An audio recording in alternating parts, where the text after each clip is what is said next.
Claude et les Claudettes. Bon, on a fini avec le michté, tout ça, la parnassa d'Hachem, le truc, tout super. Et après, il y a marqué,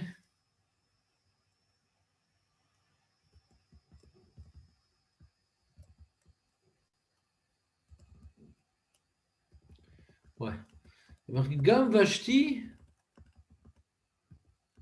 Amalka Aseta Mishte Nashim Bet Amalchut Asher le Melech Asher la Melech Achashverosh.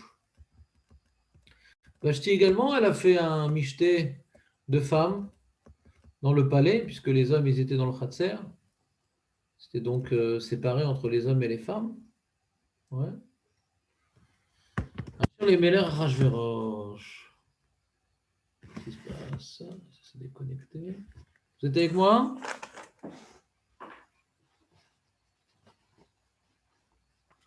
Oui. Alors, ce pasouk-là, il interpelle un peu. Qu'est-ce qu'il m'apprend? Qu'est-ce qu'on a besoin de savoir que Vashti, elle a fait un michté pour les femmes? Qu'est-ce qu'on a besoin de savoir que Vashti, elle a fait un michté pour les femmes? Ouais. Tout pasouk de la Megillah qui a été écrit par HaKodesh, c'est pas un roman historique, ouais, c'est écrit par HaKodesh pour nous apprendre des choses, ouais. Qu'est-ce qu'on a besoin de savoir que Vashti, elle a fait un festin, et on dit Gam Vashti. Elle aussi, Ma'achidouche po, qu'elle ait fait un festin pour les femmes. Vous avez une idée ou pas de réponse? C'est l'habitude des femmes de faire un michté. C'est moi qui pose des questions, j'aimerais des réponses. Bah, comme on sait qu'il voulait comment ça s'appelle, que tout le monde soit à sa botte et sous ses ordres, bah, il fallait aussi que les femmes reçoivent le message personnellement pour qu'elles puissent le répercuter chez leur Ah, mari. ah. Il a fait Mérod. Mais ce qui est intéressant, c'est qu'on a l'impression que ce n'est pas Achashverosh qui a fait le Michté. D'après toi, il aurait dit Vega, Achashverosh, Asa Michté les Nashim. Non, c'est Même Vashti, il Vashti. y a une petite concurrence, là, on voit. Même Vashti, Ah, Chazak. ouais. Vous entendez ou pas notre Jonathan? Il dit il y a une mashmaout de concurrence. Ouais. Il y a une mashmaout de concurrence. D'abord, il dit le Maharal, on aurait dû écrire Ve'amalka Vashti Asta Mishte Nashim. Ouais. Et pourquoi il a marqué Gam? Pour dire elle a fait comme lui, quoi. Pas qu'elle a fait un Mishte, elle a voulu faire comme lui.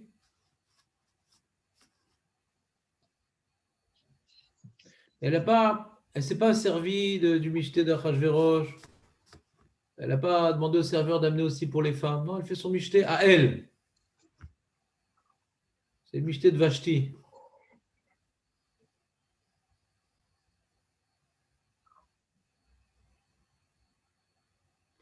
Alors, Mishte les Nashim, c'est-à-dire ça veut dire, il dit le Maharal, c'est un Mishte qui est Raoui les Nashim. C'est quoi Raoui les Nashim? Les femmes, elles n'ont pas les mêmes kiffs que les hommes. Les femmes, elles n'ont pas le même kiff que les hommes. Les hommes, il faut leur apporter du bon vin, les femmes, non. Les femmes, c'est plus il y a une belle décoration, les tartes, elles sont bien présentées. Pour les femmes, ils rapportent le Maharal, les femmes, elles sont plus sensibles à l'esthétique, à la présentation et au cadre architectural que au vin et à la bonne viande. Il y a un couple qui est invité chez des gens ayant un certain rang social. Et l'homme dit, tel comme c'était bon, la viande, la femme dit, ah, tel comme c'était joli, le tableau, les fleurs. Elles n'ont pas les mêmes, l'homme et la femme n'ont pas les mêmes plaisirs. Hachem, il a fait que l'homme et la femme aient des plaisirs différents pour nous amener quelque part à chacun faire des efforts à comprendre le plaisir de l'autre, qu'on n'a pas forcément. Il y a des hommes efféminés, il y a des femmes masculinées. Les différences, des fois, s'estompent par cette culture occidentale qui vient maintenant écraser toutes les différences, faire un melting pot culturel, ouais, et même qui veut effacer les différences entre le mâle et la femelle. Mais de nature, l'homme, il a des inclinaisons qui ne sont pas celles de la femme, et réciproquement. Et Hachem, il a fait comme ça. Une aide contre l'homme. Parce qu'elle n'est pas comme l'homme, donc elle est contre lui, mais c'est une aide. C'est grâce au fait qu'il a face à lui une femme qui a des intérêts, des plaisirs, des rêves différents de lui, alors il ne peut pas assouvir ses plaisirs et ses désirs avec elle, parce qu'ils n'ont pas les mêmes. Il devra faire preuve de générosité et s'intéresser à ce qu'elle, elle aime. Si la femme avait exactement le même plaisir que l'homme, ils viendraient s'adonner comme des bêtes à leur plaisir, puisqu'ils y trouvent leur compte au même niveau tous les deux. Donc ce que l'homme il attend, c'est pas ce que la femme elle attend. Donc il y a une sorte d'échange, de don dans le couple nécessaire. Le couple ne veut pas exister sans le don, parce qu'ils n'ont pas les mêmes plaisirs, ils n'ont pas les mêmes rêves, ils n'ont pas les mêmes fantasmes. Donc il y a besoin que chacun il s'intéresse à ce que l'autre il a besoin, et réciproquement, sinon ça ne fonctionne pas. C'est un petit clin d'œil aux relations de couple. On voit ici donc dans la Megillah que le Maharal nous dit Mishte Anashim, ça Mishte Raoui Anashim. Il va donc correspondre à d'autres paramètres, le Mishte Anashim. Ce n'est pas les mêmes plaisirs qui vont être mis en avant dans le Mishte Anashim que dans le Mishte d'Achashverosh. Ça, c'est le premier enseignement.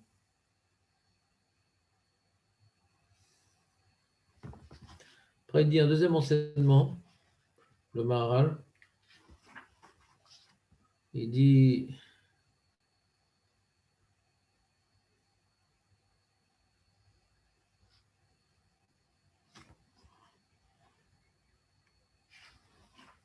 où est-ce qu'il était ce passage?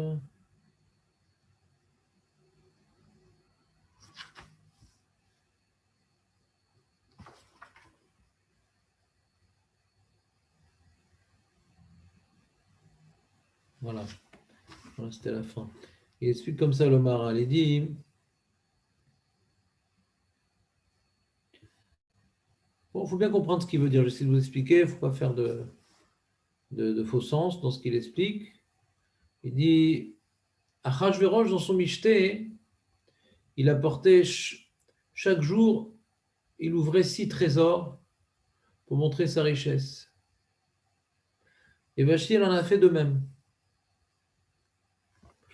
Elle a fait Gam Vashti, c'est-à-dire elle a fait tout ce que Achashverosh a fait, elle a fait aussi.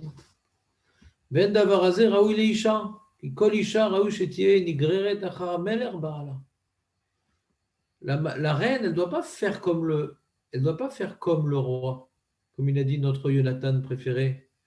La reine, elle est là pour accompagner le roi, pour soutenir le roi, pour suivre le roi, pour obéir au roi. Et pourquoi elle cherche à faire comme lui, à s'élever au même niveau que lui? Lui, le roi, il a fait une Séouda, les Harot Tifarto, comme on a vu plus haut. La Séouda, c'était pour montrer sa puissance, sa perfection. Loël et Malkazot, les Harot, elle n'aurait pas dû, Chashivut, Meuchad Bifneatma, elle n'aurait pas dû vouloir faire un michté avec autant de faste et autant comment dirais-je, de perfection que son mari. Elle aurait peut-être dû se servir, elle dit voilà, demander au serveur ce qui reste, amenez-nous pour nous, ouais, servez-nous la même chose, montrer elle vient seconder le roi.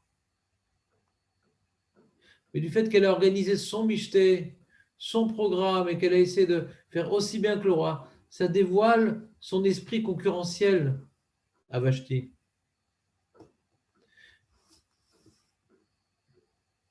Vedavar ze haya gorem shetimrod bamelech. Davar ze tigrom shetimrod bamelech. C'est-à-dire, il explique le Maharal que ce verset, qui a l'air a priori anodin, Gam Vashti Amalka, on est dans le verset tête, Gam Vashti Amalka Aseta Mishte Nashim Bet Amalchut Asher Melech Achashverosh. Ouais. Ça, on a l'impression que c'est juste descriptif, qu'elle aussi, elle a fait un festin. Bon. Et moi, j'aurais dit à Pipchat, pour nous apprendre quoi? Comme elle a fait un festin pour les femmes, peut-être ça peut peut-être expliquer la raison pour laquelle, quand son Achashverosh lui a demandé de venir tout nu, etc., alors elle a eu honte, tu sais, elle était toute seule. Et là, devant les femmes, de montrer qu'elle se laisse complètement manipuler par son mari, peut-être c'est ça qu'aurait justifié son refus, quoi, devant le michté qu'elle fait. Alors, elle doit maintenant se obtempérer et se retrouver toute nue devant le roi. Je pensais au début que c'était ça le pshat, pour nous expliquer pourquoi elle a refusé. Mais le Maharal, il dit, Bémet, ce passou qui va nous dire la raison pourquoi elle va refuser plus tard, mais il a expliqué ça de manière plus profonde, encore plus pshat que ce que je voulais dire. C'est que dans le Gam Vashti à Malka, elle met le Vashti avant Malka. Comme si que elle est Vashti, la fameuse descendante, ouais, de Nebuchadnezzar, avant d'être la reine de Achashverosh. Ouais. Et elle a fait un michté pour les femmes dans le palais qui appartient à Achashverosh. Pour nous dire quelque part, bien que le palais appartient à Achashverosh, elle est venue en tant que Vashti, secondairement sa femme, la reine, faire un michté là-bas. C'est comme un peu une prise de possession du lieu de la Malchoute, quoi. Elle veut prendre un peu mettre en avant ses origines vashtitiques, ouais, pour investir le palais du roi. Il dit c'est l'origine de sa mérida. Pourquoi? Il dit la petite fille de Nebuchadnezzar. j'entends des voix.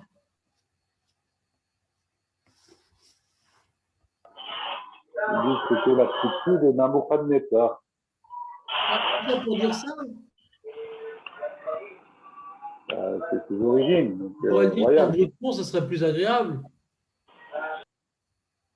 Mon fils qui fait son cours. En fait. Bah d'accord, donc laisse-le faire ton cours. Il n'y a pas un endroit calme. Non. Je t'avais dit d'acheter un 8 pièces. Donc il dit comme ça.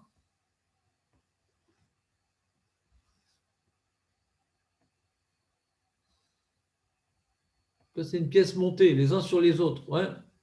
C'est une simra, une pièce montée, mais quand même. Laisse-nous profiter de ton silence, Jonathan. C'était bien la première fois. Donc là, oui, effectivement, il nous rappelle que Achashverosh, tout ça, mais Vashti, elle descend des Nebuchadnezzar. On l'a déjà dit, mais il a eu peur que les autres oublient. Merci, Jonathan. Donc, il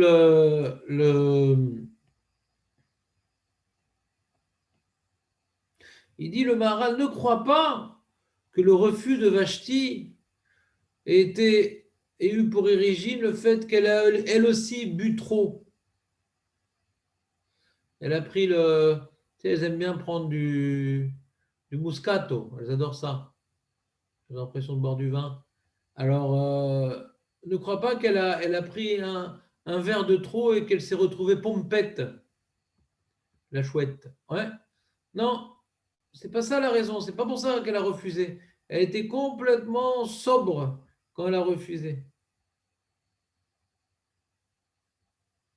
Un homme, quand il boit, il dit le Maharal, il a tendance à se croire tout permis. Donc on aurait pu imaginer que son refus, il était lié à son état d'ébriété et qu'encore une fois, le vin aurait eu une place centrale dans le miracle de Purim, que on voit à chaque fois le michté de Achashverosh où il a demandé sa bêtise d'amener sa femme qui a entraîné qu'Esther elle a pu arriver au pouvoir. Après le michté où il a pu retourner à la situation d'Aman. On voit que le vin a une place particulière. Peut-être ici aussi, le vin est à l'origine du miracle même pour Vashti. Il dit non, le Maharal. Non, non. Zéno. C'est comme elle a fait une Seouda distincte de celle du roi. Cette comment dirais-je, audace, ou cette, comment dirais-je, c'est plus que de l'audace, c'est de la chutzpah, de l'arrogance. Cette arrogance de vouloir faire un michté comparable à celle du roi, au lieu de se positionner comme n'étant que la seconde du roi, c'est ce qu'il a investi dans un chemin d'insubordination. Un homme, il peut avoir un esprit insubordonné, malgré tout, il va se retenir. Quand on va lui demander d'obéir, il va quand même obéir. Mais quelqu'un qui a l'esprit insubordonné et qui est déjà passé à l'acte, qui a déjà fait quelque chose qui témoigne de son insubordination, eh bien, le fait qu'il se soit déjà investi dans une certaine prise de position d'insubordination fera en sorte que, après, c'est difficile de changer de cap. C'est ce que ici le Maharal nous dit. Le Maharal nous dit, c'est pas ici que Achashverosh il s'est vexé. On aurait pu croire le pshat, c'est Achashverosh il s'est vexé. Et de quoi elle se mêle celle-là? Elle s'est prise pour qui celle-là? Quoi, elle veut se prendre pour moi? Alors je vais le faire, je vais l'amener toute nue et on va voir ce qu'elle va dire. Non, c'est pas ça qu'il dit le Maharal. C'est parce que Achashverosh il s'est vexé parce qu'on a voulu lui prendre de son kavod. C'est pas ça qu'il dit le Maharal. Il n'explique pas que pourquoi Achashverosh il a demandé à Vashti de venir toute nue. Non, c'est pas ça qu'il explique le Maharal. Le Maharal il explique pourquoi Vashti elle a eu la folie de refuser quoi. Comment elle a eu cette folie de refuser ce que le roi lui a ordonné de faire? Il répond le Maharal que comme elle a déjà pris la route de l'insubordination, elle a déjà pris la route de l'arrogance en faisant un michté de même splendeur que le roi, comme il a dit notre Jonathan, une sorte de concurrence, ouais. Cet esprit concurrentiel de la reine qui n'est pas naturel. Une reine, normalement, elle est là pour seconder le roi, elle n'est pas là pour être à égalité. Le fait qu'elle ait refusé cette position secondaire que la reine doit occuper et qu'elle a voulu faire un michté aussi prestigieux que le roi, elle s'est déjà investie dans la voie de l'arrogance, elle s'est déjà investie dans la voie de l'insubordination.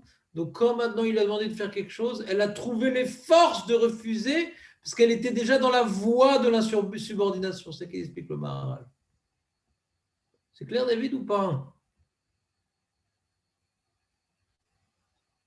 Oui, c'est une autre explication, parce que j'en avais entendu une autre, c'est qu'elle ne voulait pas le faire par rapport à la queue qui lui est poussée derrière, mais c'est beau aussi. Ça n'a rien de beau, cette explication. C'est la Gemara, mais ce n'est pas le verset. Toi, ce qui t'intéresse, c'est des informations sèches. Moi, ce qui m'intéresse, c'est d'expliquer le verset. Qu'est-ce qui Oui, m'apprend? oui, non, j'ai compris. Gam, Vashti, Amalka, Aseta, Mishté. Qu'est-ce qui m'apprend ce verset? Pourquoi la Megillah a besoin de me raconter qu'elle a fait un Mishté, que c'est écrit dans ces termes-là? Ok, ok. Non, ça explique, j'ai compris ça explique le michté, mais là, on est passé après, vous avez dit, elle a refusé de venir déshabiller au truc. C'est ça que j'explique. Ah, c'est ça que vous expliquez? Ben oui, j'explique que ce verset vient m'apprendre ça. Ah, ok. Donc, il n'y a pas l'histoire de la queue, elle n'existe pas alors. Je sais pas, pourquoi tu es comme ça, manichéen? Je n'ai pas compris. Ça se complète, ça se complète. Pourquoi ça n'existe pas? Je n'ai pas compris. Ça se complète. Non, je ne sais pas, vous dites que c'est l'explication, c'est celle-ci. Je t'explique le Avoir verset. une autre. Je t'explique le verset. Je n'ai pas dit que ça ne peut pas inclure l'autre explication. Mais l'autre explication n'a pas pour comment dirais-je, pour qualité de m'expliquer à quoi sert ce verset. Ok. Je vais répondre à quoi sert ce verset. Pourquoi la Megillat Esther, elle a besoin de me raconter que Vashti aussi, elle a fait. Ouais. Vashti, la reine, elle a fait elle aussi, dans le palais du roi qui appartient au roi Achashverosh, un michté. Qu'est-ce qui m'apprend ce verset? Maintenant, si elle n'avait pas été arrogante, ouais, insubordonnée, c'est possible que même si elle avait la queue, elle serait partie défiler parce que le roi l'a demandé. C'est-à-dire, je ne vois pas tellement ta contradiction. Si elle est subordonnée, même s'il a une queue, elle y va. C'est pas écrit Si dans le elle chat. est subordonnée, même s'il a une queue, elle y va. C'est tout. Mais qu'est-ce qu'il y a? Non, parce que David, il croit qu'une queue, c'est qu'elle est arrivée avec une queue de renard et tout, toute poilue derrière, et vraiment le mutant, quoi. C'est pas du tout ça. Le Maral explique que c'est une excroissance de chair. C'est ça une queue. Il n'y a pas écrit que dans le chat qu'elle était nue, Rav. Mais qu'est-ce qu'il y a, Jonathan? Qu'est-ce que t'as? Déjà, plus de bruit de fond, donc je peux parler. Qu'est-ce qu'il y a? J'ai enlevé les bruits de fond. J'ai enfermé mon fils. Non, je dis, c'est pas écrit dans le chat qu'elle était nue. Dans le chat, c'est pas écrit qu'elle était nue. Il dit qu'elle a exposé son. Il a demandé qu'elle expose sa couronne. Attends, pour l'instant, on est dans le verset de la couronne, là, je n'ai pas compris. Pour l'instant, j'essaie d'expliquer. Essaie juste d'être dans le sujet, Nathan, je ne te demande pas plus. Mais j'essaie d'expliquer en quoi ce verset-là est une introduction à la suite. Je n'ai pas expliqué la suite. Oui, d'accord. Je n'ai pas expliqué la suite, j'ai expliqué pourquoi ce verset il a été écrit. Après, on va nous raconter ce que le roi a demandé. On n'a toujours pas dit ce que le roi il a demandé. On n'a pas encore apporté les versets qui viennent traduire l'ordre du roi. On est en train de rapporter ce que Vashti a fait, à quoi il sert ce verset. C'est tout. Oh, vous parlez de la queue, vous parlez de machin. C'est pas moi qui parle de la queue.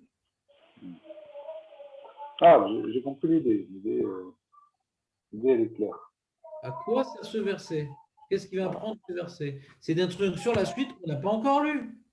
Ah tiens, on ne l'a pas encore lu. D'accord, c'est une suite qu'on n'a pas encore lue. D'accord?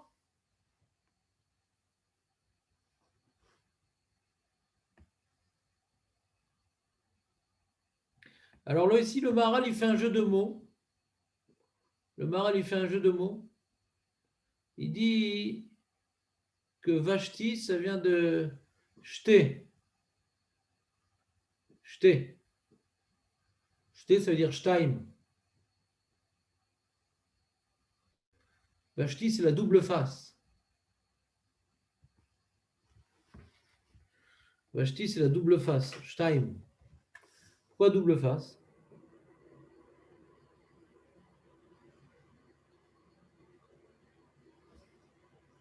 Une femme normale, elle n'a qu'une face. C'est-à-dire, elle vient s'effacer devant son mari. C'est ça sa face. Elle a gardé sa face.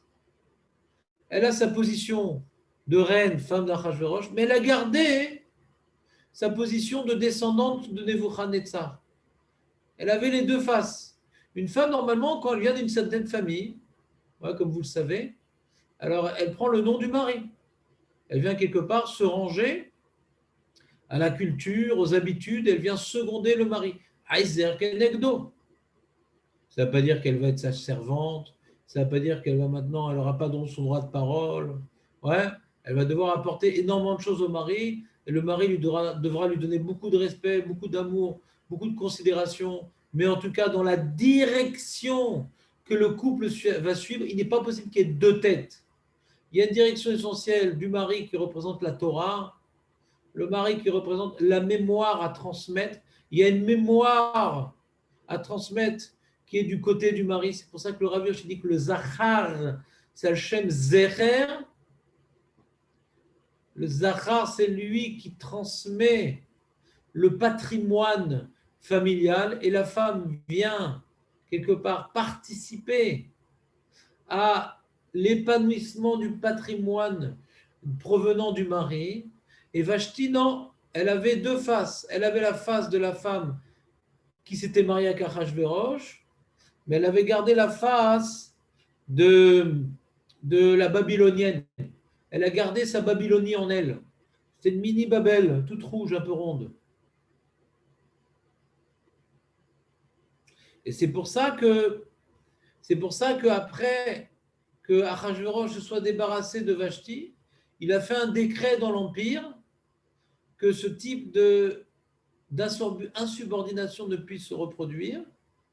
Et donc, qu'est-ce qu'il a dit? Liot kol ish sorer bebeto medaber kilshon amo. Chaque homme, il doit gouverner à la maison et que soit parlé dans la maison la langue du mari, pas la langue de la femme. On voit ici ce qu'il a souffert personnellement de la double personnalité de Vashti, la babylonienne qui ne veut pas accepter sa défaite contre le Perse. Donc, il dit le Maharal dans le terme Vashti qui achetait, qui veut dire deux, ouais. Le Vashti, c'est qu'elle est restée double, cette femme-là. Elle n'a pas voulu se ranger sous la monarchie perse. Elle a voulu garder son appartenance à la dynastie babylonienne.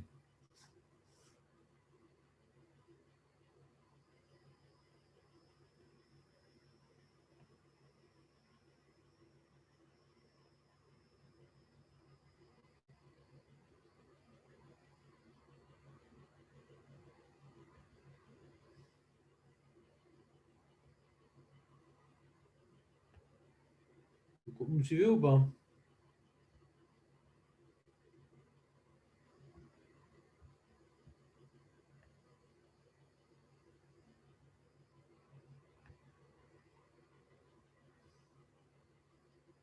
Vous me suivez ou pas?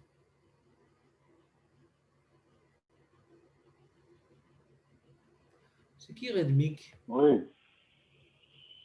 C'est qui le Redmik en question? Redmik? C'est Redmi Balouka? C'est qui Redmik? On a un intrus, les amis, je ne sais pas c'est qui. Trouvez l'intrus. Bon, par contre, il n'est pas là. C'est juste une caméra de surveillance. Il veut surveiller que je suis bien au chiot. Donc, le Maharal, il fait un autre diouk. Il dit à marquer Vashti Amalka et Meler Achashverosh. Vous voyez, c'est pas dans le même ordre. Il y a Vashti Amalka. Vashti en elle-même, ouais. Elle a perdu la Malchut, puisque les Babyloniens ont perdu la guerre, ouais. Mais elle est devenue Malka. Elle était d'abord Vashti, ouais, d'origine royale. Alors que Achashverosh, il est maintenant roi, mais il n'est pas d'origine royale. C'est-à-dire qu'il y a quelque part, elle se différencie, elle veut se différencier d'Achashverosh.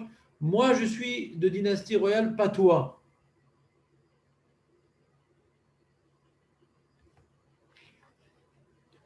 Donc, quelque part, la particularité de... C'est assez méranienne en vérité, parce que si on fait une comparaison de Vashti et de Esther, si on compare un petit peu, on essaie de voir les différences entre Vashti et Esther, on voit que Vashti, c'est l'insubordonné à son mari. Ouais, elle ne veut pas se ranger, elle ne veut pas participer à la gloire de son mari, elle est concurrentielle à son mari, alors qu'elle lui doit tout en vérité, parce qu'elle appartient à la dynastie vaincue. Donc le fait qu'elle soit revenue s'asseoir sur le trône, ouais, bah, c'est un petit peu grâce à son mari, quoi. C'est lui qui lui a rendu son statut de reine. Elle est attachée plus à son passé qu'à son présent. Ouais. Et elle est plus Vashti que la reine d'Achashverosh. Elle est restée plus Vashti que la reine d'Achashverosh. Et alors que Esther, d'après Chazal, Esther, c'est la femme de Mordechai. D'après la Gemara, Esther, c'est la femme de Mordechai. On voit alors elle ne vit plus chez son mari, puisqu'elle a été prise de force pour entrer dans le harem du roi et qu'elle a fini par remplacer Vashti, alors qu'elle n'est plus chez son mari et qu'elle est devenue reine d'un empire incommensurable, ouais. Qu'est-ce qu'on voit? On voit qu'elle, durant sa vie de reine d'Achashverosh, elle continuait la Sodvar Mordechai. Elle continuait à obéir aux recommandations de son mari Mordechai. Alors qu'elle ne vit pas avec lui.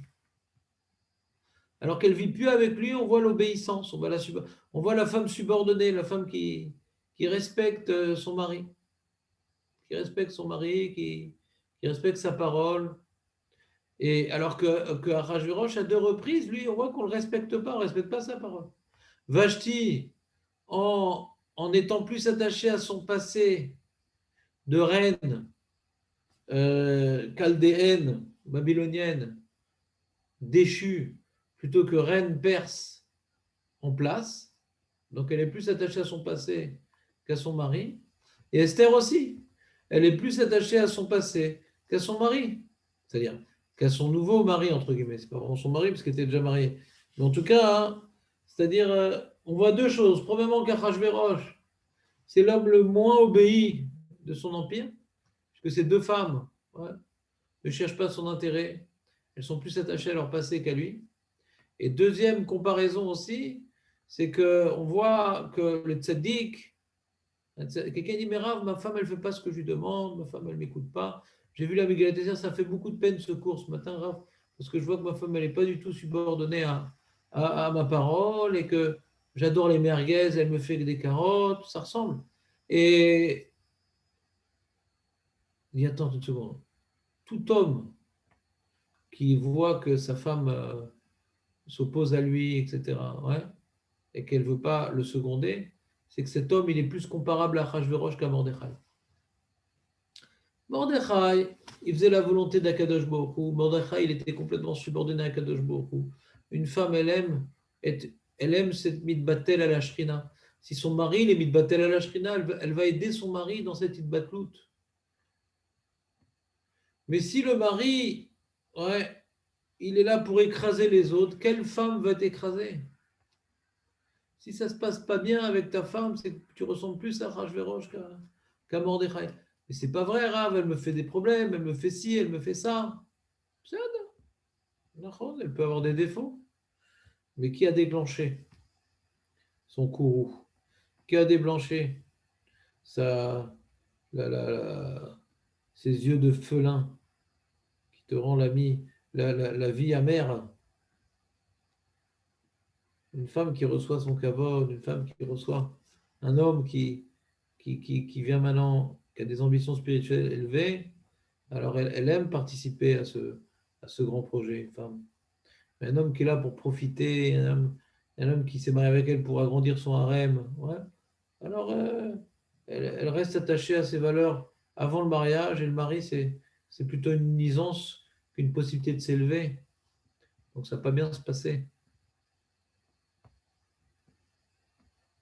Donc, ce n'est pas uniquement le jvar de Esther qu'on est en train de faire, qu'elle était subordonnée à son mari. C'est surtout le jvar de Mordechai il a placé tellement de respect en Esther, tellement de considération, et il avait tellement de valeurs élevées à accomplir que Esther, elle s'est vue comme étant un privilège d'obéir à la voix de son mari, parce que c'est s'attacher à cet homme tzaddik, c'est un privilège. Tu as compris, Jonathan, ou pas? Elle a fait un mishté de 180 jours aussi ou plus de 7 jours? Je ne sais pas. Je n'ai pas vu cette question, je n'ai pas de réponse. Okay. S'il y a marqué Gam Vashti, ouais, alors on a tendance à dire que c'est comme Achashverosh. Ouais, maintenant, ça veut dire qu'au début, elle aurait invité les femmes des ambassadeurs et des trucs, etc. Après, elle aurait invité toutes les femmes de Shushan. Ouais. C'est un machma dans certaines marottes que c'était les femmes des Sarim. Donc, ça a l'air de confirmer le pshat que je suis en train de dire, que Gam Vashti, c'est-à-dire elle a fait comme son mari, quoi. Maintenant, le problème que j'ai par rapport à ce pshat-là, hein, c'est qu'on a expliqué, la Megillah, elle a expliqué que le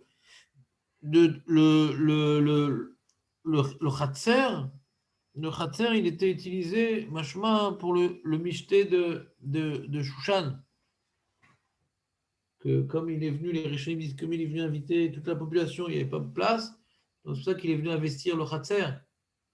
Et donc c'est pour ça qu'après, il semblerait que le palais était libre et elle l'a utilisé pour le Mishté Anashim. Les Rishonim disent comme ça, ils étaient séparés, les hommes et les femmes, Rachid dit. Mais si on dit qu'elle a fait un Mishté également pendant les 180 jours, elle l'a fait où? Dans Beth Amalchut. Alors si elle a fait dans Beth Amalchut, alors eux, ils étaient où? Alors il faut dire que ils étaient dans un autre endroit dans Beth Amalchut, quoi, dans une autre pièce. Ouais. Ou bien que non, ou bien qu'elle a fait tout le temps dans Beth Amalchut, depuis le début jusqu'à la fin, alors qu'Achashverosh, il a fait pour la fin, pour le Mishté de Shushan, dans le Khatser. C'est ça que ça veut dire Bet HaMalchut. Elle a fait du début jusqu'à la fin dans le palais, et Achashverosh. Pourquoi il y a moins de femmes que d'hommes? Il y a moins de femmes que d'hommes. Pourquoi lui, il a besoin de faire dans le Khatser parce qu'il n'y a pas de place? Et pour les femmes, il y a moins de place? J'étais au régime? Je ne sais pas. C'est une question que j'ai eue aussi. Et je n'ai pas tellement de réponse. Moi, j'aurais plutôt proposé, moi, comme explication, qu'elle a fait que le deuxième Mishté, Vashti. Ouais, j'aurais plutôt proposé cela. Et alors que, puisque le palais était libre, elle a fait le deuxième Mishté.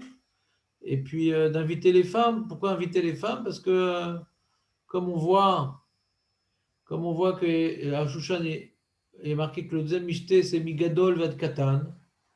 Achashverosh est venu inviter tout le monde.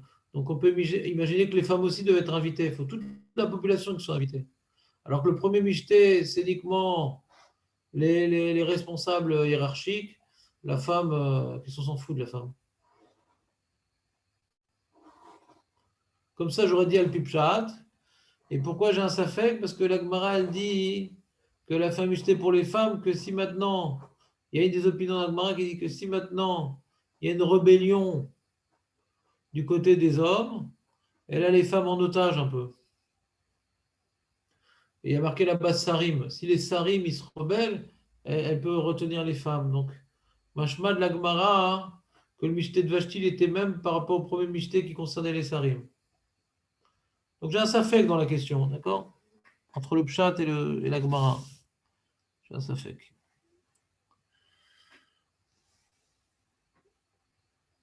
On continue. Il y a marqué Pasuk Yud, Beyom HaSheve'i, Ketov Lev HaMelech Bayain, Amar Limuhumman, Bista, Charvona, Bizeta, Charvona, Bikta, Ve'avagta, Zeta, Vecharkas, Shivas, Asarissim, de l'envoi, qu'on faut boire du whisky. Pour y marquer Shivas, Asarissim, Ameshartim, et Pnei Amelech Rajverosh. Les 7 eunuques. Shivat, Shivat, pas Shivas. Non, Shivat, ça n'existe pas, du Shivat. Du vin. C'est du vin, Shivat? Non, Shivas. Alors, il dit Ameshartim et Me'amelach Hashverosh, donc les eunuques privés du roi, les 7, ils sont venus, il est venu le roi dire voilà, mes eunuques privés, ouais, ne vous privez pas de dire à Vashti, ouais, c'est le pasuk qui suit, dire quoi? C'est le grand suspense pour Nathan, qu'est-ce qu'il a dit? La vie est Vashti à Malka, l'ifna Ameler Beketer Malchut. Ouais. Alors, le pshat, c'est de dire que les Vashti, elles ne viennent pas stam, elles viennent avec sa couronne. Et Chazal, ils disent qu'elles viennent que avec sa couronne. Et aucun autre apparat. Donc, de là, on voit qu'elle était nue, dit Chazal. Qu'elles ne viennent que avec sa couronne. Les harot amim et asarim et yofia qui tovat marei. Elle va montrer aux sarim, aux amim, au peuple et aux princes. Ouais, donc il y avait des sarim dans le deuxième Mishnah. Donc, je n'ai pas une contradiction en vérité. Je n'ai pas une contradiction. Je peux dire qu'elle pipchat, Vashti, elle a fait son Mishté des 7 jours et pas plus. Et il y avait des sarim à Nushushan, et c'est par rapport à ces sarim-là que la Gemara, elle dit que Vashti, elle a fait un Mishté pour les femmes, que si ces sarim-là, ils cherchent à tenter la vie du roi, ils ne vont pas oser le faire parce que leurs femmes sont de l'autre côté, elles sont un peu comme ça, prises en otage. Ouais, donc je peux proposer le pshat qu'elle a fait, elle, un Mishté. On parle du Mishté de Shushan. Comme ça, j'ai tendance à dire. Et la Gemara ne vient pas tellement contredire cette explication. Et alors, c'est quoi Beyom Hashevi Ketov Lev Amelech Bayain? Ouais, son cœur, il était Tov à cause du vin. C'est bizarre. Ouais, c'est Tov. Le mec, c'est un pourri, quoi. On a l'impression qu'il est bonifié par le vin. Hein. Tov Lev Amelech Bayain. On aurait dû dire Beyom Hashevi, Shamelech Hayashikor, ouais. On parle de Tov. Quoi, c'est Tov, ça?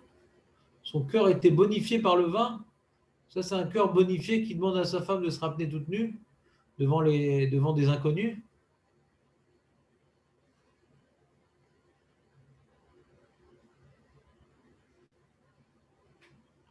Alors, il y a un Maharal sur ça aussi. Il dit que ce n'est pas par hasard que c'était le 7e jour. Pourquoi c'est précisé Beyom Hashevi?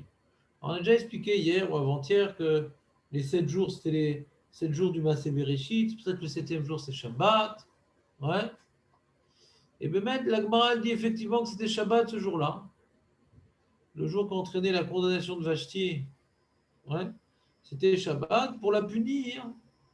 Et elle avait l'habitude de demander à des Juifs de venir la servir Shabbat toute nue. Donc d'être Mechavel Shabbat, pour leur faire perdre le Olam Haba, et pour leur faire perdre le Mazé, de leur faire la boucha de devoir les servir la reine étant toute nue, ces filles-là juives. Donc Mida Keneged Mida, Hachem il a fait en sorte que Shabbat, parce que c'était le 7e jour du Mishté, c'était Shabbat, qu'elle soit condamnée à mort, ouais, et toute nue. Mida Keneged Mida. Et le Maharal nous explique pourquoi c'est à Shabbat que ça se passe. Il dit Yom HaShevi'i, le terme Shvi'i n'est pas arbitraire. Shvi'i, c'est le 7e jour. Ouais. Shevi'i, la Shevi'i, c'est la Zvi'a. La Zvi'a. Shevi'i, c'est la Zvi'a. Shin Bet Ain, c'est la Zvi'a. Chalta Vesavata. C'est le jour où on se rassasie. Donc ce jour-là de rassasiement, ouais, qui correspond au Shabbat, qui est le rassasiement, le Oneg, c'est d'être rassasié. Le Oneg, ce n'est pas le plaisir. Shabbat, il n'y a pas une mitzvah de simcha, de joie. Ouais, la mitzvah du Shabbat, ce n'est pas comme Yom Tov, il y avait Samarta Bechagecha. Non, c'est l'Itaneg à la Shabbat. L'Itaneg, c'est sentir rassasié. Quelqu'un qui se sent mieux quand il jeûne, le Rashba nous dit qu'il a le droit de jeûner à Shabbat. Alors qu'à Yom Tov, non, il faut qu'il vienne exprimer le privilège d'être le peuple élu, il mange de la viande, des trucs, il fait des séoudotes, parce qu'il doit exprimer le privilège d'être le peuple élu. Alors qu'à Shabbat, on ne peut pas te forcer à exprimer que tu es peuple élu, tu dois être rassasié. Si maintenant tu es rassasié sans manger, alors tu n'es pas tour de manger à Shabbat. D'accord? Ne me posez pas la question de Soda Shlichit. En tout cas, ouais. Et il explique pourquoi Bémet, le 7 représente la Zvia. Pourquoi le chiffre 7 représente la Zvia, à part l'analyse étymologique qui vient d'être enseignée. Il dit parce que le monde, le monde matériel est représenté par le chiffre 6, puisqu'il y a 4 points cardinaux, il y a le haut et il y a le bas. Ouais, donc l'ensemble de la réalité matérielle, c'est le chiffre 6. Les 4 points cardinaux, le haut et le bas. D'accord? Il dit c'est quoi le chiffre 7? Le chiffre 7, c'est le point qui est au centre. Le point d'intersection entre les 4 points cardinaux, le haut et le bas. C'est le centre du Olam Hazé. Akadosh Baruch Hu, il est au centre du Olam Hazé. La Zvi'a, c'est le fait que tous ces 6 points-là qui vont dans tous les sens, ouais, ne sont pas en opposition. Ils sont reliés par un point au centre. D'être rassasié, c'est qu'on a réussi à obtenir un équilibre entre tous les tiraillements que l'Olam Hazé nous fait subir. On est tiraillé dans l'Olam Hazé. La Zvia, c'est j'ai réussi à manger suffisamment pour ne pas avoir faim, mais pas trop pour être ballotté, ouais, pas trop pour devenir un morphalou insatiable, ouais, suffisamment pour ne pas sentir les appels du ventre que j'ai encore faim. Donc le rassasiement, c'est quelque part un équilibre entre mes recherches de matérialité tout en restant maître de la situation sans rentrer dans une glissade incontrôlable.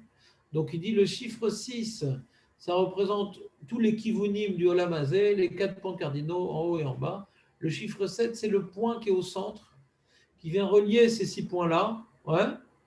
Et c'est ce point qui représente l'équilibre, qui représente la shlemut, le 7e point. C'est pour ça que Shabbat Shalom, il y a une shlemut, il y a une zvi'a, Yom HaShevi'i ou Yom Shel Zvi'a ou Yom Shel Shlemut. D'accord? On dit, alors il demande le Maharal, après qu'on expliquait que c'est le Yom HaShvi, c'est Yom HaShlemut et Yom HaZvi'a, il est étonnant que cela introduit la catastrophe de Achashverosh. Si c'est un jour positif, c'est un jour de Zvi'a, un jour d'équilibre, pourquoi c'est ça qui a entraîné la catastrophe d'Achashverosh, qu'il a eu une bêtise de demander à sa femme de venir toute nue, qu'elle a refusé, qu'il a dû la condamner à mort et qu'il a dû s'attirer de sa situation à un certain moment. Donc, en quoi maintenant le Passouk nous présente un jour particulièrement positif, que ça engendrait quelque chose de particulièrement négatif? Vous me suivez ou pas?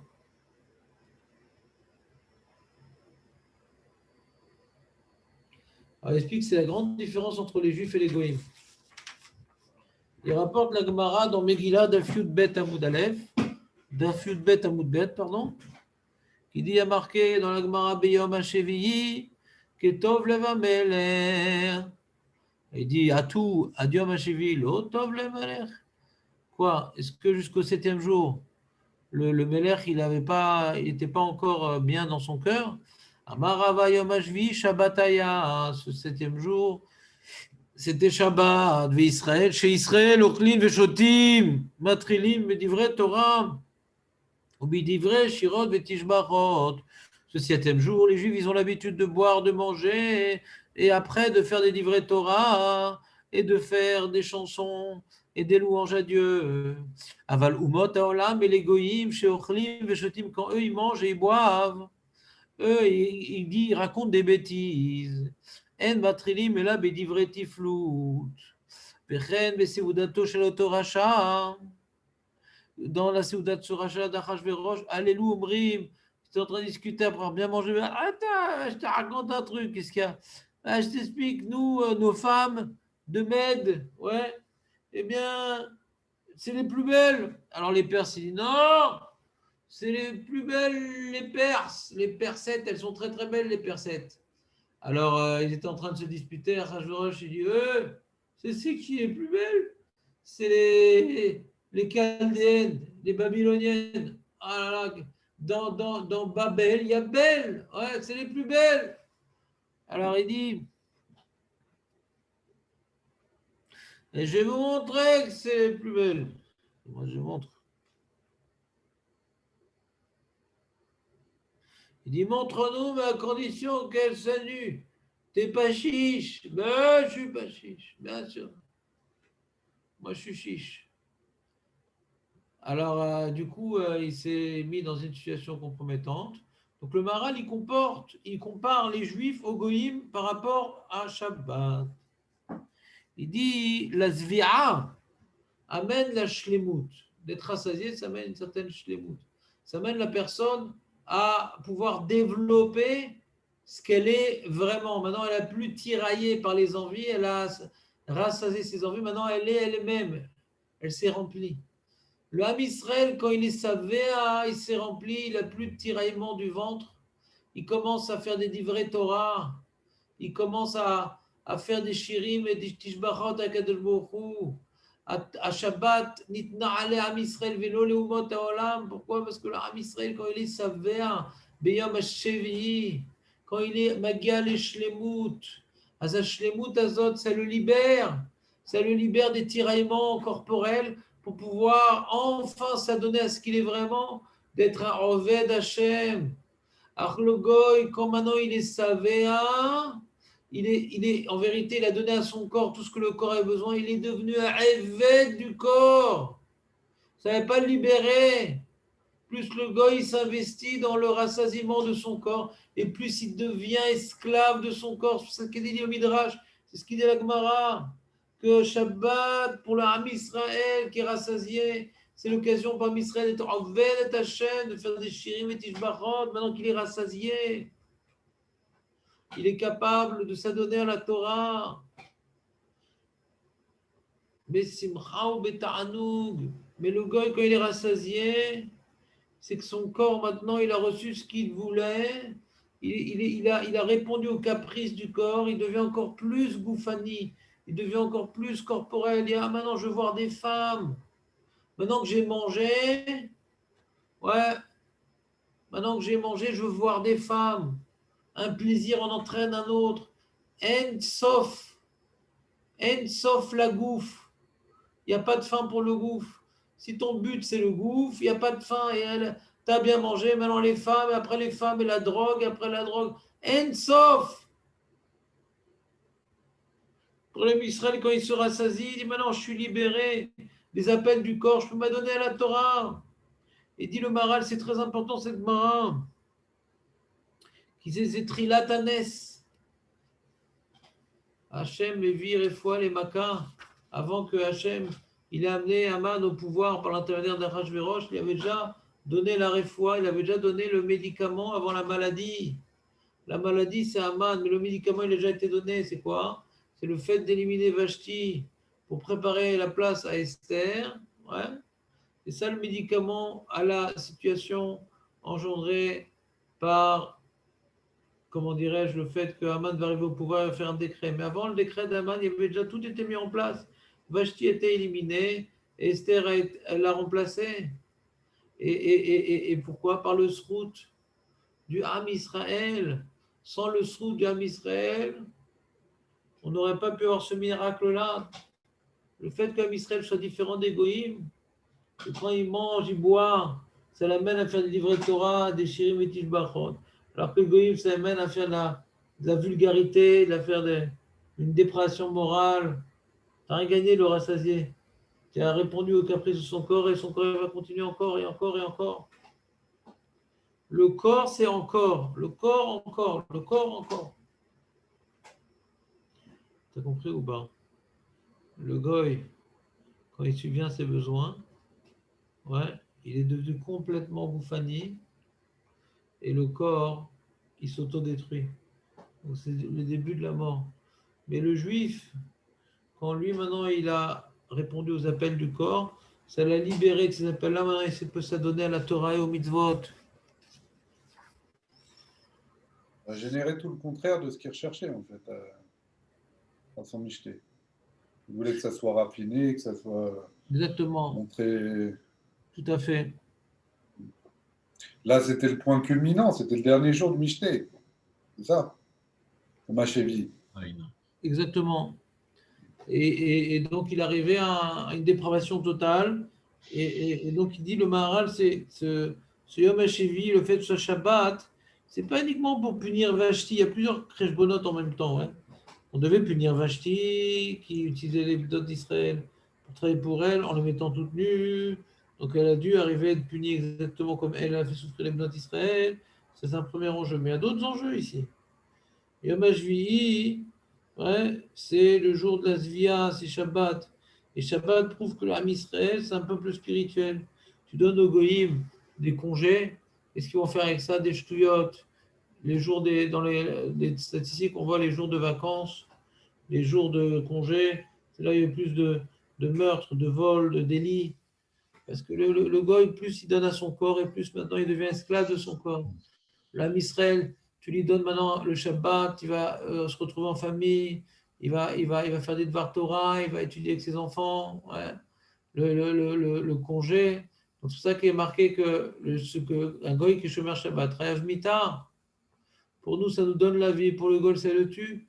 C'est comme il n'est pas fait pour pouvoir construire un équilibre entre le gouffre et sa réalité. Donc maintenant, le Shabbat, c'est cet équilibre-là, c'est le 7e point qui est au centre de tout. Et le goy n'a pas cet équilibre, il n'a pas le 7e point, le goy. Il a 6 points, il est complètement matériel. Il est en expansion de tous les côtés pour conquérir le monde, mais il n'a pas le point au milieu qui est l'équilibre. Comme il n'a pas le point au milieu qui est l'intersection de ces 6 points-là, de ces 6 droites-là, eh bien le goy, si tu le mets dans la zvia, tu le mets dans le repos, chayav mita, plus tu lui donnes la possibilité de s'investir dans son corps, et plus il va devenir goufani. C'est clair ou pas? Ah, vous pouvez traduire le verset. C'est un peu compliqué les mots. Ah non. J'ai du mal. Alors, demande à Marco, il a fait des études d'Évrit, Marco. Non, je sais pas les mots compliqués là. Je connais pas. Abona. Yehuman, Bista, Rechona. C'est des noms, ça. Harbona, c'est Aman, on a dit. Abona, c'est des noms, ouais, c'est des noms. C'est des noms. C'est Aman. Des noms, ouais. Arrête, David. Manavacha. Ikoros. Arrête de Écris. dire ça. Harbona, c'est Liaoumé. Comment tu peux dire à la place du mot Meouman, Aman? Comment tu oses? C'est une opinion parmi tant d'autres. J'ai entendu que. Ta Megillah Esther, elle est psoula. Il y a marqué J'ai entendu que Harbona, c'était Aman. Meouman, c'est Meouman. Maintenant, qui était ce Meouman-là? Alors, la Gemara, elle dit que c'était Aman. Tosfot, sur place, il rapporte un midrash que c'était Daniel. Ouais. D'accord? Comme ça, il dit le Targum. Comme ça, il dit Yerushalmi. Donc, quand tu dis Meouman, c'est Aman, c'est de la picorsoute. C'est d'effacer un verset pour choisir une des explications. Si la Megillah voulait dire Aman, elle aurait pu dire Aman. Si elle a dit pas Meouman, c'est Harbona. Si elle a marqué Meouman, c'est Meouman. Et qui c'est Meouman? Alors, il y a différentes interprétations. Est-ce que Meouman, c'est quelqu'un inconnu au bataillon? Est-ce que Meouman, c'est Aman? Il faut répondre à la question pourquoi il n'a pas été appelé Aman. On l'appelait, pardon, pas Meouman, Memouchan, pardon, parce que je dis Meouman. Memouchan. J'ai entendu Harbona. Voilà, donc tu commences à... C'est étonnant qu'on ne parle pas tellement de Daniel dans la Megillah Esther. Mais dans tout, il y a plein d'avis, je ne comprends pas. Dans tout, il y a plein d'avis. Et ça, je vous l'ai expliqué au fil des années. Et comme maintenant, tu as des marloquettes dans les Chachamim, c'est que c'est différents niveaux d'interprétation. Ouais. C'est que on peut comprendre la roi Hakodesh, il a volontairement pas mis ni le terme de Daniel, ni le terme de Harbona, ni le terme de Haman, parce que tous ces niveaux, tous ces malachim sont vrais. Tout est vrai. Ça aurait pu être Haman, ça aurait pu être Daniel, ça aurait pu être Harbona. Il faut expliquer chacune des... Qu'est-ce qui s'est passé dans les faits? On s'en fout. C'est un truc qui a été écrit Beroi HaKodesh. On s'en fout ce qui s'est passé. C'est pas une recherche archéologique. Est-ce que ce Memouchan, c'est Haman ou Harbona et Daniel? On s'en fout complètement. Mais que maintenant, dans l'idée philosophique, on peut comprendre que le conseil a été donné par Daniel, on peut comprendre que le conseil a été donné par Haman, on peut comprendre que le conseil a été donné par Harbona. Ouais. C'est pour ça que la Megillah elle-même, elle a laissé une ambiguïté. Parce que philosophiquement, ça aurait pu être l'un ou l'autre. Ça aurait été, c'est trois explications différentes, monsieur. Chacun pour ses raisons. Mais de dire que Memouchan c'est Haman, ouais, c'est pas shoot mettre du Tipex sur une Megillah Esther. Pas shoot. C'est absurde de faire un truc pareil. Je ne sais pas comment vous expliquer un tel enseignement, mais c'est pour moi très très grave de mettre un coup de Tipex. Il ne faut pas dire Memouchan c'est Haman. Arav, Memouchan, la Gemara, elle a dit que c'était Haman. Ce n'est pas du tout la même phrase. D'après la Gemara, c'est Haman. Et sur après, j'ai dit, tu as raison, d'après la Gemara, c'est Haman, mais d'après le Targum, c'est Daniel, ou d'après le Midrash, c'est Harbona, tu as raison. Donc là, on n'a pas mis de Tipex. Et d'après chaque explication, il faut justifier pourquoi si c'est Haman, on n'a pas marqué Haman. On a marqué Memouchan. Pourquoi? Alors la Gemara répond que ou Mouchan est pour Anout. Pour montrer le nefesh de Haman. Le nefesh de Haman, c'est d'être particulièrement adapté à la disparition. Il est fait pour disparaître, Haman. Mais Mouchan là pour Anout. Il est particulièrement prêt au désastre. Le désastre lui colle à la peau. Il a voulu regarder dans désastre pour fixer la date et c'est lui le désastre. Il pensait être une star, c'est l'Estar. Hein? L'Aïstar. Zakou Baruch. Tu as compris, David, ma violence verbale? Je la connais, Ramosché. Je savais que vous alliez me sauter dessus. C'est pas un souci.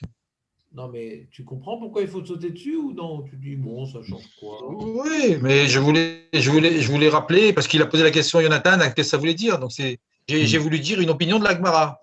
Vous l'avez dit mieux que moi.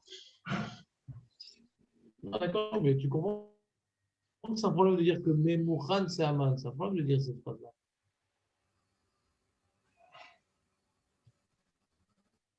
Si je te disais que à Pessar, les Kitniot, c'est du Hametz. Je dis non, Rav Moshe, c'est pas du Hametz. D'après les Ashkenazim. Là, tu aurais tout de suite réagi. Si je te dis Kitniot, c'est du Hametz, non, d'après. Parce que dès qu'on touche à la gastronomie devant un Tunisien, hein, c'est fini. C'est fini. Là, il devient rigoureux. Là, il devient très rigoureux. Non, non, d'après. Mais les Tunisien, c'est pas grave. C'est pas encore de la gastronomie. On peut supporter des. Faire Tachanoun, David. De quoi? Non, mais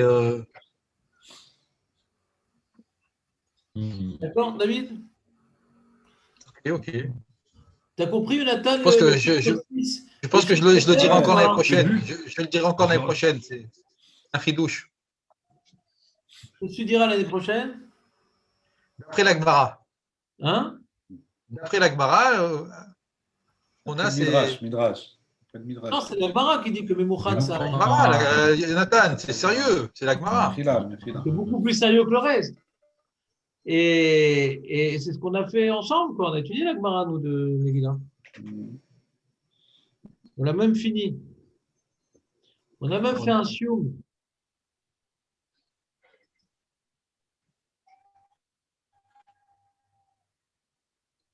Ok.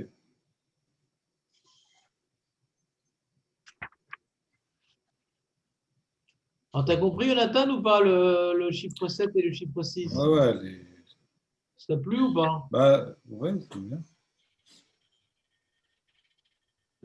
Shiva Tassarissim, on voit encore 7. Encore ça revient. Non, là, le Maharal, il dit que c'est un autre remez. Les Shiva Tassarissim. C'est pas la Shlemout là-bas, justement. On voit que le goy, il n'a pas la Shlemout, le chiffre 7. Il est 6. Le goy, il est 6. Alors ça fait allusion à quoi là? Il y a 7 mazalot. Chaque jour, il y a un autre mazal. Il y a dimanche, c'est la lune. Lundi, non, dimanche, c'est le soleil. Lundi, c'est la lune. Mardi, c'est Mars. Mercredi, c'est Mercure. Ouais. Il y a les 7 jours de la semaine correspondent à 7 mazalot. Et comme maintenant, il dit le Maharal que la Séouda d'Achashverosh, c'était comme c'est un reflet de comment Hachem il gouverne le monde, comment Hachem il est faire naître le monde. Et comme chaque jour, il est, comment dirais-je, dans le monde de l'Armazé, il y a une influence des astres. Alors lui aussi, il avait 7 sarissim pour être Meshamesh autour. De manière que autour du Soleil, il y a 7 planètes qui sont Meshamesh, le Soleil. Il avait pris 7 sarissim pour être Meshamesh autour. Ouais. Il est parti loin quand même. Ah ouais, il va très loin, Hachverosh.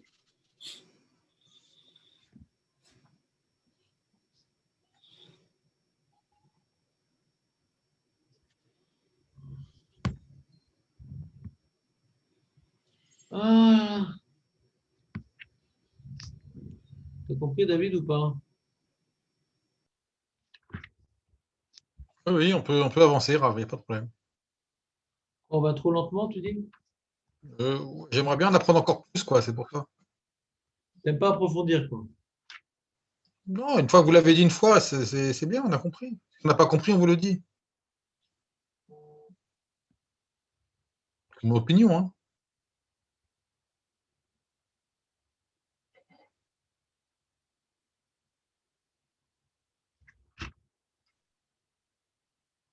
Voilà.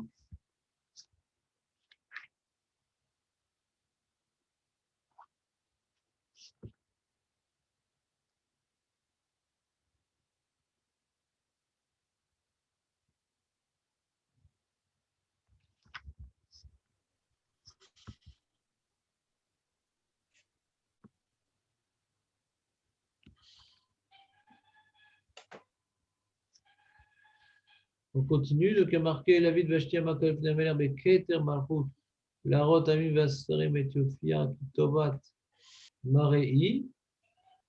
Donc, on a dit ici qu'il voulait l'amener avec sa couronne. Alors, ce que moi j'avais compris à l'époque, c'est que demander à Vashti de venir avec sa couronne, ça revient à dire en d'autres termes que ça racole. Ouais. Toi, tu te fais passer pour la reine qui a égalité avec moi, d'origine dynastique, ouais, prestigieuse, et moi que je suis un parvenu. Ouais. Alors, il vient maintenant la ramener en tant que reine, soumise, avec sa couronne, mais soumise au mari qui lui impose de s'humilier en public. Pour quelque part, s'opposer directement à ce qu'elle a fait. Ouais. Et tu viens avec ta couronne, donc en tant que reine, mais complètement soumise à mes désirs les plus bas.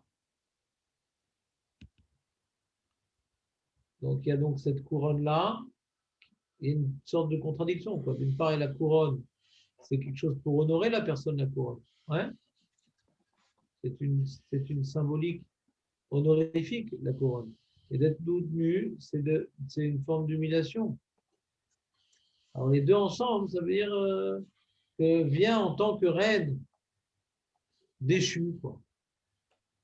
Vient en tant que descendante de la royauté babylonienne complètement soumise à cette royauté-là. D'accord? Et comme elle a refusé, il a compris à Achashverosh que les petites filles de roi ou les filles de roi, elles sont prétentieuses et difficiles à manipuler. C'est ce qu'il avait appris de l'histoire de Vashti. Ce qu'il a amené à chercher une nouvelle femme sans origine prestigieuse. C'est comme ça que Esther, ouais, personne ne connaissait ses origines. Et Dafka, ça a pu charmer Achashverosh parce qu'il n'aura plus les mêmes problèmes qu'avec Vashti. Donc si maintenant ce n'était pas Vashti qui a fait ces problèmes-là, Esther n'aurait jamais pu arriver au pouvoir. Jamais elle n'aurait pu arriver au pouvoir. Là, putain, un roi, il prend comme ça une femme inconnue, on ne sait pas d'où elle vient, etc. Il n'a même pas voulu qu'on dise ses origines. Après, il était curieux. On va voir dans Chazal qu'il a fait d'autres défilements de femmes pour qu'elle lui avoue ses origines, etc. Après, il était curieux. Mais alors, s'il était curieux, comment il n'a pas demandé avant de se marier avec elle? Parce que lui était dans le vent de la colère contre Vashti. Et il dit non, non, mais c'est on ne sait pas d'où elle vient, c'est encore mieux, donnez-la moi celle-là. Il pensait après qu'elle allait raconter ses origines. Elle ne l'a pas fait, il a essayé de faire une pression.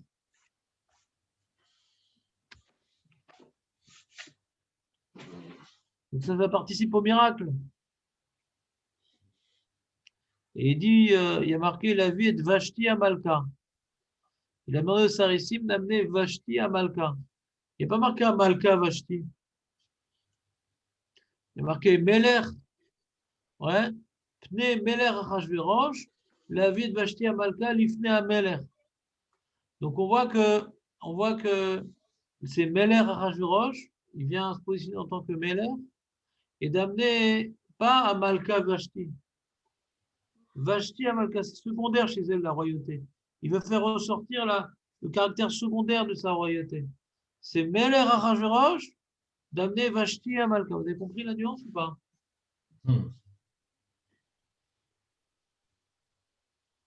Et comment elle a répondu?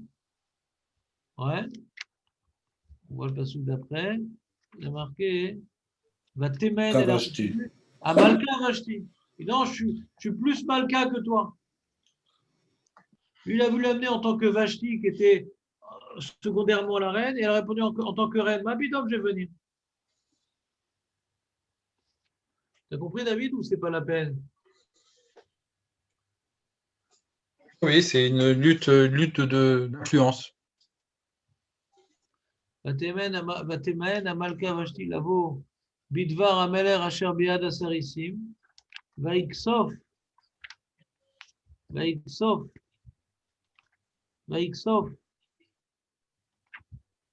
Ameler Meod, Vechamato, Ba'aravo. On voit plus là, encore remontez un peu le texte. On voit plus le texte. Ah mince, comment on va faire? Comment on va faire? Voilà, ouais. C'est bon, c'est bon.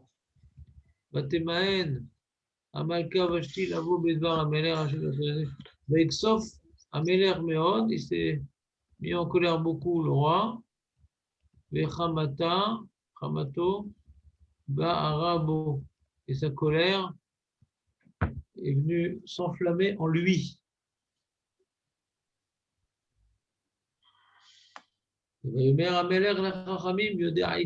a dit le roi aux sages qui connaissaient le plan. Ichen davar ameler.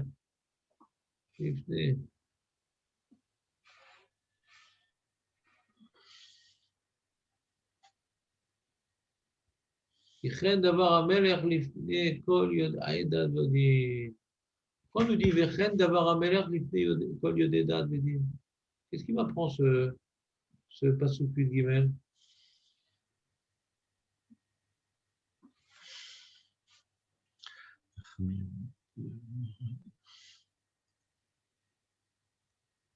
Qu'est-ce qui m'apprend ce pasuk de Gimel? C'est le minhag de conseiller, de consulter les conseillers. Je n'ai pas compris ce que tu as dit. J'ai entendu, mais je n'ai pas compris.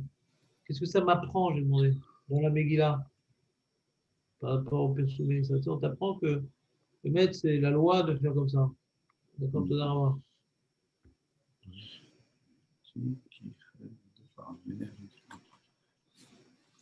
J'ai demandé au Yudesarifim qui règne d'avoir avait l'air comme ça la parole du roi, l'ifne kol yodea, d'Azvedin.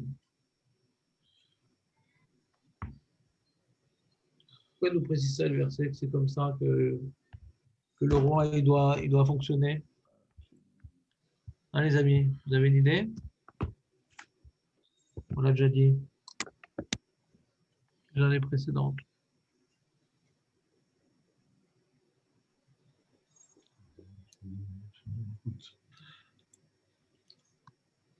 Alors,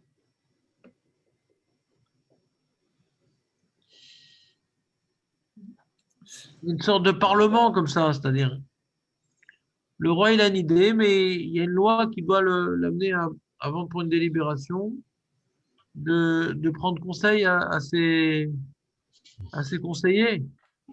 Le roi il est un peu limité à un parlement et il ne peut pas prendre des décisions comme il veut. Il doit normalement s'en référer aux conseillers et après prendre la décision. Alors pourquoi c'est important de savoir ça? Il voulait que tout le monde fasse comme lui, à savoir que c'est l'homme qui dirige dans la maison, et voilà, maintenant, c'est comme ça, sera comme ça la règle. Après,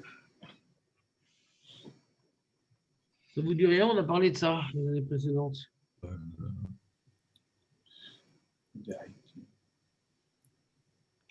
Que ça grandit le miracle. Que lorsqu'il va prendre Aman, ouais, subitement, à la fin du michté privé qui a été fait par Esther, c'est un aise, quoi, parce que là-bas, il n'a pas demandé l'avis des conseillers. Ah ouais. Il l'a fait sur un coup de tête.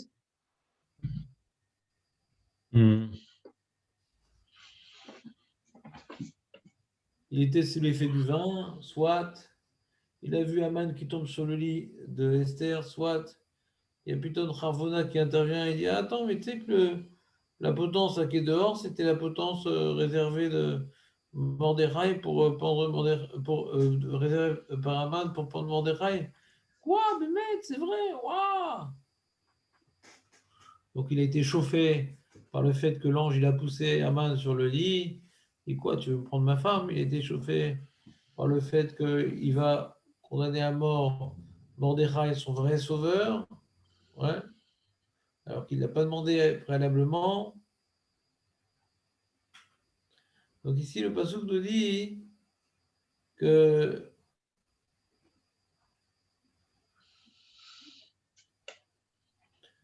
la loi dans cet empire, c'est de demander conseil, et c'est là où on va voir le miracle pour l'exécution de Haman, que ça ne va pas se passer comme ça. C'est bon? Ve'akarov elav, car chez Nartiki, c'est Yodé Haïtim, ces sages qui connaissent le temps. C'est quoi, ils connaissent le temps? Et Hein? sage. C'est quoi les sages qui connaissent le temps? Les météorologues, c'est quoi qui connaissent le temps?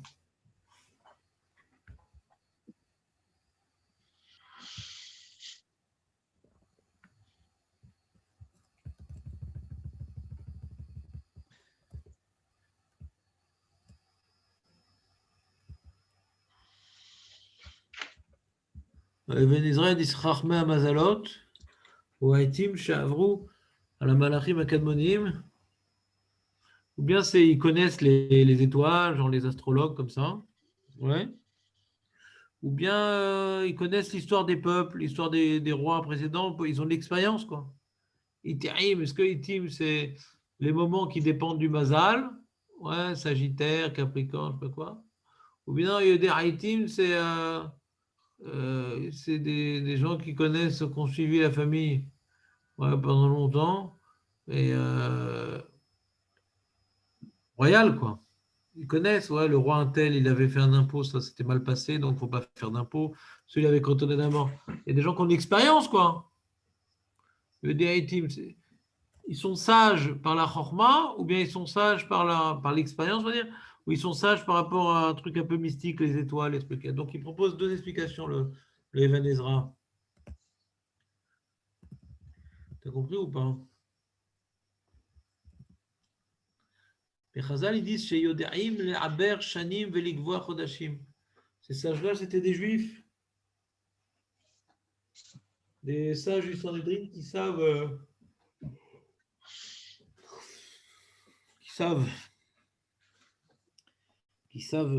calculer la lunaison, tout ça, pour être Mekadesh le Chodesh.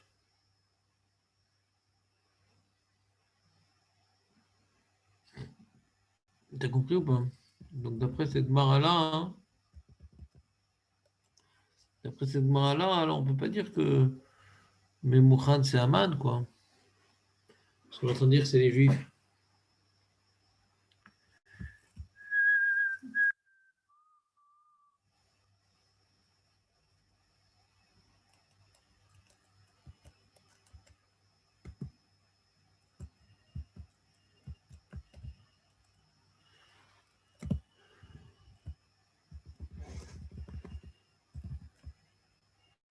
Tu vois ici, il y a marqué, tu vois, marqué Man Chachamim Rabbanan, Yodaitim Shodim Le'aber Shanim Ve'gvoa Chodashim. Amar Léou Dain et lui, jugez-moi si sur l'Ambrolo, Echin David, ils se sont dit les Chaim, qu'est-ce qu'on va faire? Si on dit il faut tuer Vashti, les Machar, Pascalé, Khamra, le lendemain il aura plus sa gueule de bois. Ils vont dire, ils vont demander, elle est où ma femme? Bah, on t'a dit de la tuer hier, tu étais d'accord, donc qu'est-ce que tu veux? Alors tu peux pas. Si on dit de la tuer, ça risque de retomber sur la tête quand il aura cuvé son vin. Dimalé, si on lui dit Shafka, on ne va pas la tuer. Kamezazel Malkout. Si on ne dit pas qu'elle est Khavmita, c'est un zizou de la Malkout, elle s'est rebellée, elle mérite la mort.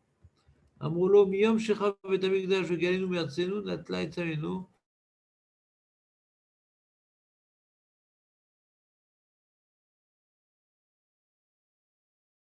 On ne peut pas te dire, on n'a pas de prophétie, on ne peut pas le dire. Pourquoi? Depuis la destruction de Betamigdash, il n'y a plus de prophétie, donc va demander conseil à quelqu'un d'autre. Ils n'ont pas voulu se prononcer parce que dans les deux cas, ils risquaient leur vie. Je dis les Gabé, Amon ou Moab, va Amon et Moab et tout. Eux, ils savent. Et bien, c'est ce qu'il a fait. Donc, il dit qu'en vérité, ce qui est marqué, Karchena, Shatar, tout ça, il est marqué comme ça. Il est marqué.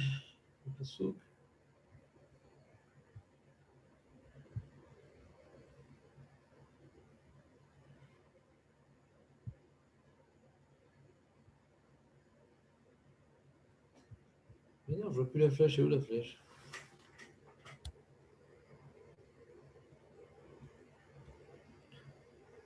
Voilà.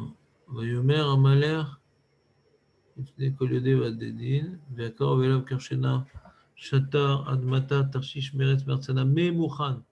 On a dit, ah, comment on a dit que Memouchan, c'est Aman, puisque la Gemara elle-même dit que c'était des Juifs. Elle dit, non, la Gemara elle répond qu'il y a eu deux périodes. Il y a eu d'abord Yodédat Vedin, ceux qui connaissent Bémet, la lunaison, tout ça.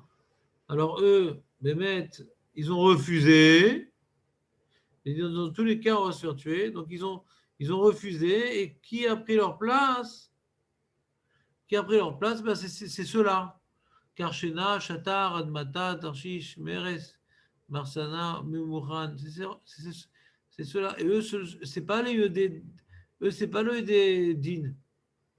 Eux, c'est pas ceux qui connaissent les liaisons, etc., les Chachamim. Parce que ceux, ils ont refusé.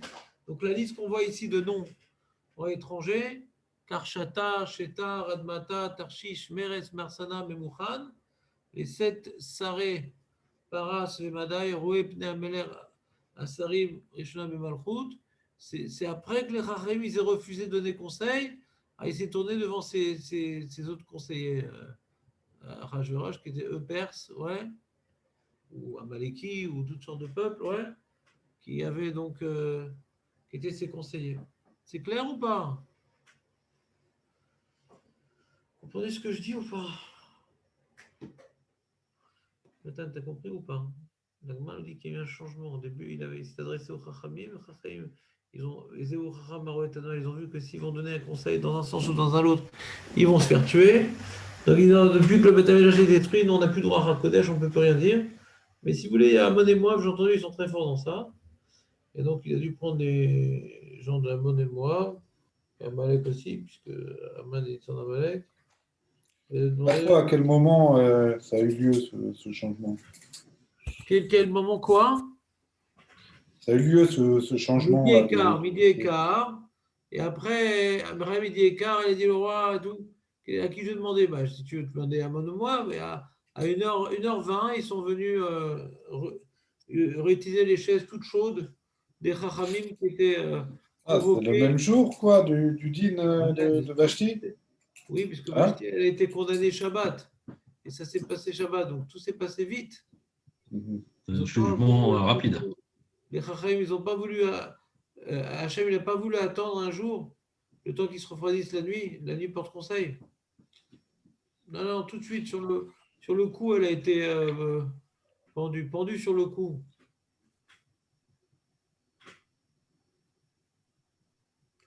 T'as compris ou pas?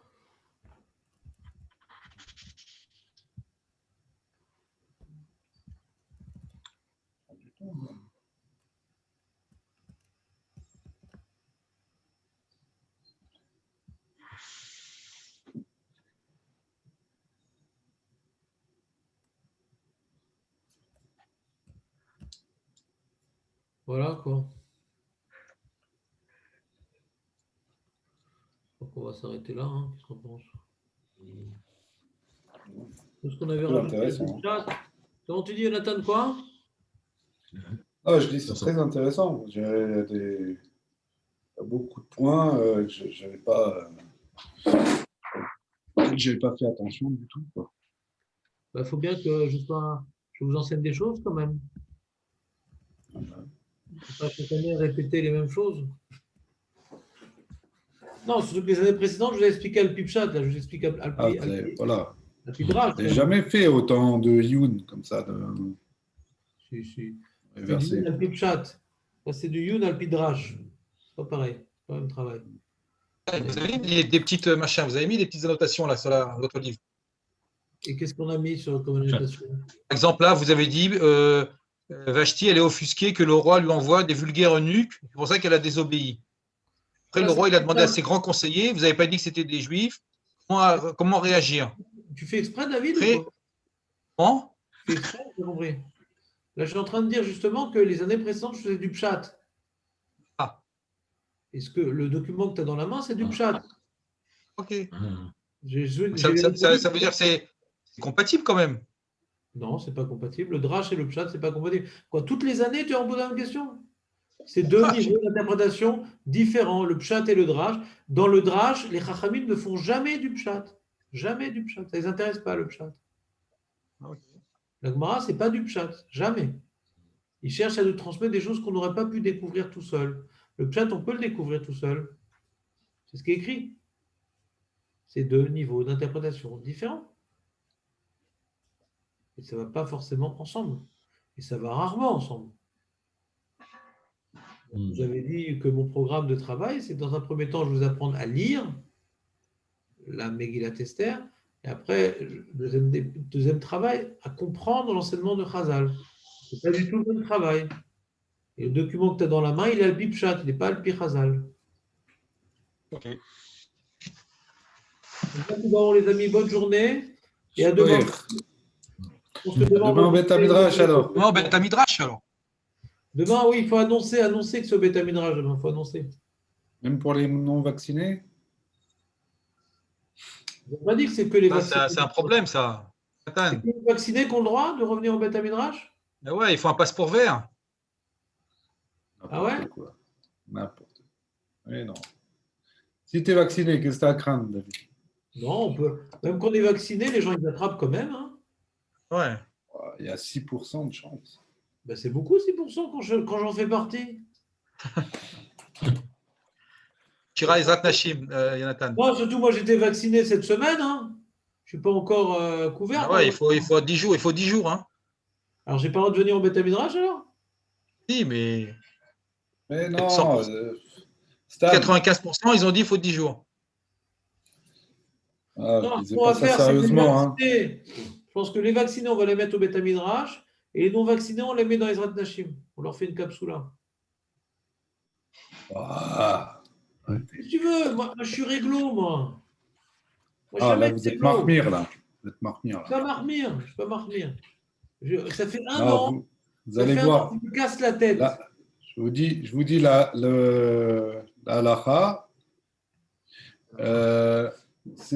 Là-dedans, c'est 10 personnes. C'est la synagogue qui choisit, suivant la capacité de la synagogue. S'ils veulent que la moitié de la capacité de la synagogue soit utilisée, alors c'est des personnes non vaccinées, des personnes vaccinées qui doivent. Il y a uniquement